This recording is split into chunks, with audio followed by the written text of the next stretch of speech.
हे mister Numan शेर, आज हम बात करेंगे खुदा और मोहब्बत ड्रामा हमें इतना बोरिंग क्यों लग रहा है। आखिर ऐसी क्या है पीछे रीज़न, किस वजह से बहुत सारे लोगों को ये ड्रामा पसंद नहीं आ रहा। यहाँ पर आज मैंने शॉर्टलिस्ट किए हैं 4 ऐसे रीज़न्स को जिसको सुन के आप लोग डेफिनेटली एग्री करने वाले हो। और ख़ास तौर पे आज की एपिसोड के अंदर एक बहुत ही स्टूपिड सी अजीब सी चीज़ दिखाई गई है जिसको मेरी सेंस तो यहाँ पे एक्सेप्ट नहीं कर रही।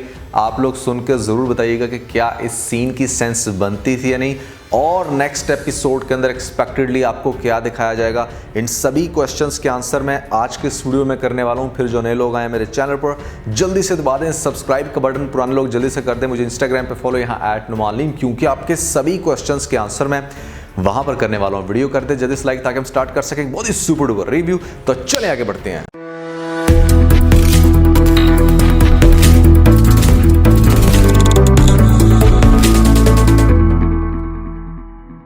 सबसे पहले तो हम डिस्कस कर लेते हैं कि आज के एपिसोड के अंदर आखिर ऐसा कौन सा स्टूपिड सीन दिखाया गया कि मतलब जिसको एटलीस्ट मेरी सेंस तो एक्सेप्ट नहीं कर रही। एक तरफ से आपको दिखाया जाता है कि माही ने कॉलेज से, यूनिवर्सिटी से, मतलब जहाँ भी वो जाती है उसने वहाँ से ऑफ किया सिर्फ इस वजह से क्योंकि उसको बहुत डर लग रहा है। किससे? फरहाद से डर लग रहा है कि वो क्यों आखिर इसके पीछे आया है और वो कहीं इसको कोई नुकसान ना पहुंचा दे। और दूसरे नंबर पर यहाँ पर आपको दिखाया गया कि जिस टाइम वो जो फ़कीरा बीबी है, मोटी खड़ूस, वो फ़कीरा बीबी जिस टाइम फरहाद से मिलके आती है तो उस टाइम वो बाकायदा माही को और उसकी भाभी को ये बात बड़ा क्लियरली बताती है कि भाई उसको तो मौत से बिल्कुल भी डर नहीं लगता। फरहाद तो यहाँ पर लगता है कि बहुत ही बड़ा आशिक है। ये सारी बातें वो कर रही है कौन सी लेडी? जो इन दोनों लेडीज़ की, मतलब माही की और साथ में उसकी भाभी की, एक किस्म की केयर टेकर दिखाई गई है। अब आप यहाँ पर ज़रा इंटरेस्टिंग सीन देखो, आखिर कैसे वही केयर टेकर घर की जवान लड़की को जिसको 7 पर्दों के अंदर रखा जाता है उसी आशिक के साथ लैंड क्रूज़र में बिठा के भेज सकती है कि हाँ ठीक है वो आपस में कोई बात कर ले। मतलब है ना कितनी अजीब बात। और माही भी कितने आराम से उसके साथ गाड़ी में बैठ के जा सकती है, जबकि इसको तो इतना डर लग रहा था कि इसने यूनिवर्सिटी से बराबर ऑफ किया। अब एक तरफ से तो फरहाद से इतना डरा जा रहा है कि एक आशिक क्यों आ गया इसके पीछे भागता भागता, तो फिर कैसे उसके साथ माही को बिल्कुल अकेला ऐसे भेजा जा सकता है, वो भी लैंड क्रूज़र। अब लैंड क्रूज़र की सेफ्टी का बहुत सारे लोगों को यहाँ पर आइडिया नहीं होगा कि अगर आप इस गाड़ी के अंदर बैठो और गाड़ी के दरवाजे लॉक हो ना, तो चाहे जितना मर्जी को अंदर से पुश करे, दरवाजे को तोड़ने की कोशिश करे, इसको कुछ भी नहीं होता। और यहाँ पर आप गाड़ी में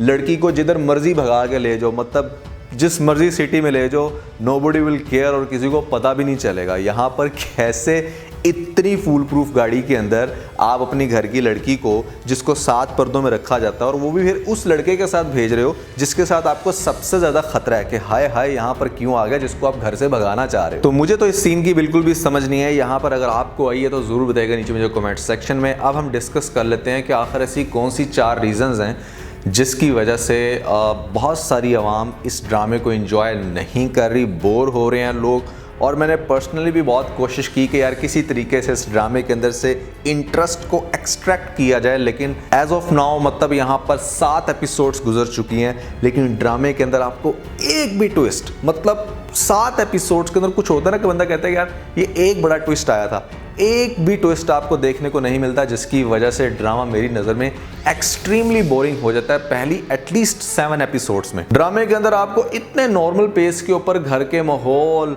और यहाँ पर मुलाजमों की कहानियाँ और आगे से यहाँ पर मोहल्ले वालों के अजीबोगरीब रवैये इस तरह से दिखाए जा रहे हैं कि जैसे पता नहीं ड्रामे का प्लॉट कितना स्ट्रॉन्ग है। पूरे ओएसटी को देख के यहाँ पर लग रहा था कि मतलब ड्रामे के अंदर जैसे बहुत ही कमाल के धमाके होने वाले हैं, लेकिन इतनी एपिसोड्स गुजरने के बाद क्यों नहीं कोई बड़ा ट्विस्ट आया भाई। ये कोई नोवेल नहीं है जिसको आप इतना स्लो पेस पे लेके चल रहे हो। ऐसे में ड्रामे के अंदर आपको थोड़ा बहुत मसाला, थोड़ा बहुत ट्विस्ट ऐड करना पड़ता है ताकि ऑडियंस का इंटरेस्ट मेंटेन रहे, जो मेरे ख्याल से अभी तक खुदा और मोहब्बत मेंटेन उस तरह से नहीं कर पाया। दूसरी रीज़न जिसकी वजह से ड्रामे को लोग बहुत ज़्यादा एंजॉय नहीं कर रहे, वो इस ड्रामे का जो प्लॉट है वो बहुत ही वीक है। आप ज़रा खुद सोचो कि आखिर फरहाद को ऐसी क्या मुसीबत पड़ी है कि मतलब उसने एक फंक्शन में लड़की को देखा जिसने को बहुत ज़्यादा लिफ्ट भी नहीं कराई थी। हाँ ठीक है कि दोस्ती के लिए हाथ आगे बढ़ाया और उसके बाद वो पागल ही हो गया उसके पीछे। ना उसने सीधे मुंह बात की है उसके साथ, ना उसने कोई ऐसी बात की है माही ने कि जहाँ पर आप कह सकते हो कि हाँ भाई कोई तो इसको वजह है जिसकी वजह से इसको अब ये रोग लगने वाला है। एक लड़की के चलो वो मान लो अपने तरीके से फंक्शन के अंदर इंटरटेनमेंट करके चली, और यहाँ पर फरहाद को क्यों ऐसा मजनू बनते हुए अब आगे से दिखाया जा रहा है। आखिर कुछ तो आपको ड्रामे के अंदर ऐसा स्टार्ट में दिखाया जाता है कि हाँ, हम कहते हैं कि हाँ भाई ये वो रीज़न है जिसकी वजह से ये लड़का इस लड़की के पीछे पागल है। मतलब सोचने वाली बात है ना कि माही आखिर क्यों आगे जाके गिल्ट में जाए, क्यों बेचारी इतना बुरा रोए जैसे आपको इसको टीजर्स में रोते हुए दिखाया जा रहा है। उस बेचारी का क्या कसूर है कि कोई अगर उसको देख के इस तरह से पागल हो गया और उसने ऐसा कुछ किया भी नहीं। आप लोग समझ रहे हो ना कि मैं क्या कहने की कोशिश कर रहा हूं कि मतलब यहाँ पर कोई पहले नंबर पे तो रीजन जनरेट करनी चाहिए थी, जिसके बाद आपको इस तरह से फरहाद को उसके पीछे मारा मारा दिखाया जाता, या वो इतना शहर को छोड़ के चला गया दूसरी जगह पे, अपने घर वाले उसके रो रहे हैं, यहाँ पर तड़प रहे हैं, किसी की परवाह नहीं की। मोहल्ले में इतनी खूबसूरत लड़की है जो पागलों की तरह इसके पीछे है, इसके ऊपर मैं बाद में आता हूँ, उसकी भी परवाह नहीं की,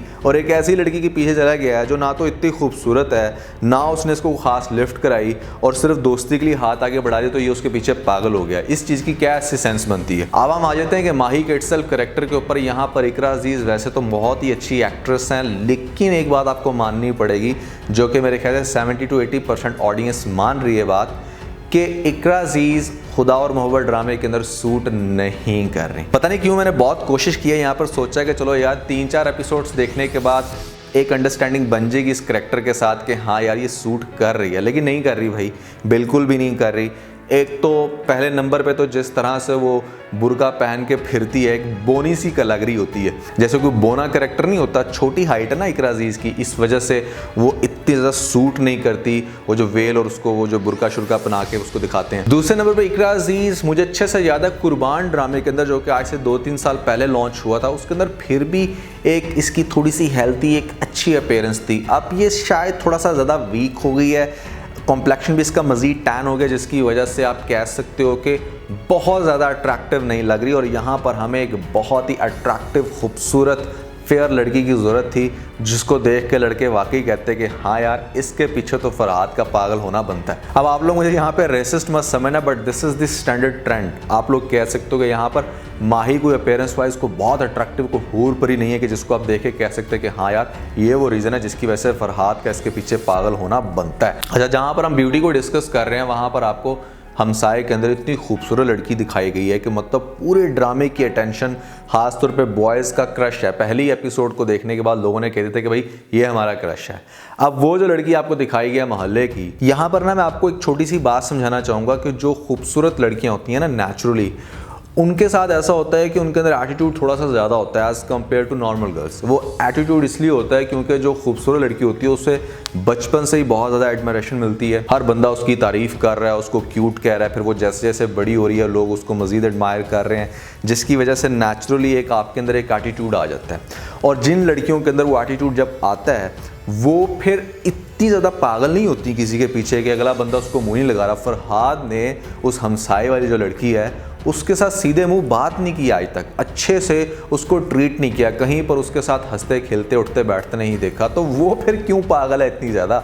मतलब ये ना इन चीज़ों की कोई सेंस नहीं बन रही। वो बेचारी दहाड़े मार मार के रोई जा रही है, कभी कुछ कर रही कभी कुछ कर रही है। हाँ ठीक है, लड़कियां पागल होती हैं, लेकिन जहाँ पर लड़कों ने भी थोड़ा बहुत उनको पीछे लगाया हो, या फिर वो लड़की किसी ना किसी चीज़ की वजह से आप कह लो कि शायद इतनी खूबसूरत नहीं होती। खूबसूरत लड़कियों का आज के दौर की अगर मैं बात करूँ तो वो उनको चूंकि इतनी ज़्यादा अप्रोच होती है, इतने लोग उनको अप्रोच कर रहे होते हैं, तो उसके अंदर नेचुरली एक एटीट्यूड आ जाता है, जो कि मेरे ख्याल से इस सीन को अगर देखा जाए तो यहाँ पर सेंस इसकी भी नहीं बनती। ड्रामे की नेक्स्ट एपिसोड में क्या होगा, बिल्कुल एग्जैक्टली जैसे मैंने आप लोगों को बताया था कि तैमूर का आएगा रिश्ता, और यहाँ पर दोनों फैमिलीज बहुत अच्छे से एडजस्ट हो जाएंगी, सिर्फ इस वजह से कि अपने अपने इंटरेस्ट नज़र आ रहे हैं। एक बहुत ही अजीब ट्रेंड है कि जहाँ पर फैमिली सिर्फ अपने बिजनेसेस को देखती हैं, अपने स्टैंडर्ड्स को देखती हैं और रिश्ते करवा देती हैं बच्चों के, चाहे उनकी आपस में अंडरस्टैंडिंग हो या ना हो।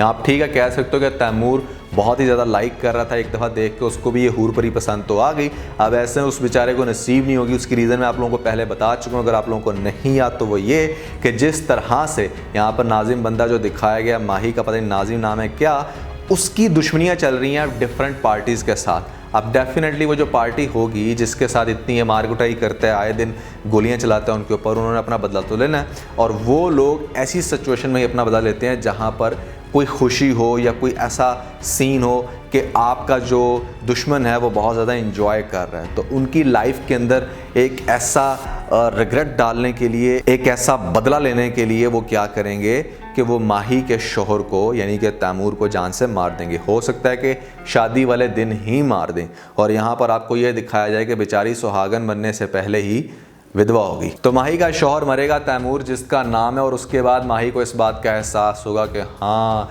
मैंने चूंकि उस आशिक मजनू की बात नहीं मानी, उसके साथ मैं नहीं गई, जिसकी वजह से आज मैं अपना शौहर खो चुकी हूँ, और इसी वजह से इस बेचारी को बार बार माफ़िया मांगते हुए दिखाया जाएगा। लेकिन again it's a very weak plot। मतलब I'm not excited to watch further more episode for this drama, but unfortunately 25k requests for this drama review कि भाई खुदा और मोहब्बत के ऊपर रिव्यूज़ लाजमी होने चाहिए। सो इतनी ज़्यादा रिक्वेस्ट जब आएंगी तो डेफिनेटली मेरे पास कोई और ऑप्शन नहीं होगी। बहुत सारे लोग मुझसे कहते हैं कि यार आप रक्स बिस्मिल पे क्यों नहीं कर रहे। यार रीज़न सिर्फ उसकी यही है कि इस चैनल के ऊपर मिस्टर नुमान अली के ऊपर मैं वो रिव्यूज़ नहीं बनाता जो जिनको बनाने को मेरा दिल कर रहा है। जिसकी रिक्वेस्ट ज़्यादा आएगी उसके ऊपर रिव्यू बनेगा, और डेफिनेटली यहाँ पर खुदा और मोहब्बत की सो फार बहुत ही ज़्यादा रिक्वेस्ट है, जिसकी वजह से आपको पता है कि रिक्वेस्ट ज़्यादा हो और फिर मैंने रिव्यू करना और मुझे ड्रामा अच्छा ना लगे तो आपको पता है कि ज़्यादा क्रिटिसिज्म आपको देखने को मिलता है, जो कि आपको पिछली 2-3 एपिसोड से देखने को मिल रहा है। यहाँ पर मैं नहीं कर रहा इंजॉय, इसलिए अगर आपको फीडबैक लेना तो फेयर फीडबैक आपको यही मिलेगा कि भाई पहली 7 एपिसोड्स तो बिल्कुल फारिग है, आगे से देखते हैं कि खुदा और मोहब्बत में आपको ऐसा स्पेशल क्या दिखाया जाता है। तो आज के बस इतना। अगर आपको इस वीडियो के अंदर कोई एक पॉइंट अच्छा लगा तो आप इस वीडियो को लाइक जरूर कीजिए, और अपने दोस्तों के साथ ज़्यादा से ज़्यादा वीडियो को शेयर करने की कोशिश करें, स्पेशली उन दोस्तों के साथ जो पाकिस्तानी ड्रामास के बहुत बड़े फैन है। वीडियो को तो सब्सक्राइब बटन के ऊपर ज़रूर क्लिक कीजिएगा और कॉमेंट सेक्शन में मुझे अपना फीडबैक देना मत भूलिएगा, और ये सारे काम करने के बाद बेल आइकन प्रेस कर लीजिएगा ताकि लेटेस्ट वीडियो आपको सबसे पहले मिल सकें। इसके साथ ही अपना बहुत सारा ख्याल रखें। Stay motivated and God bless you.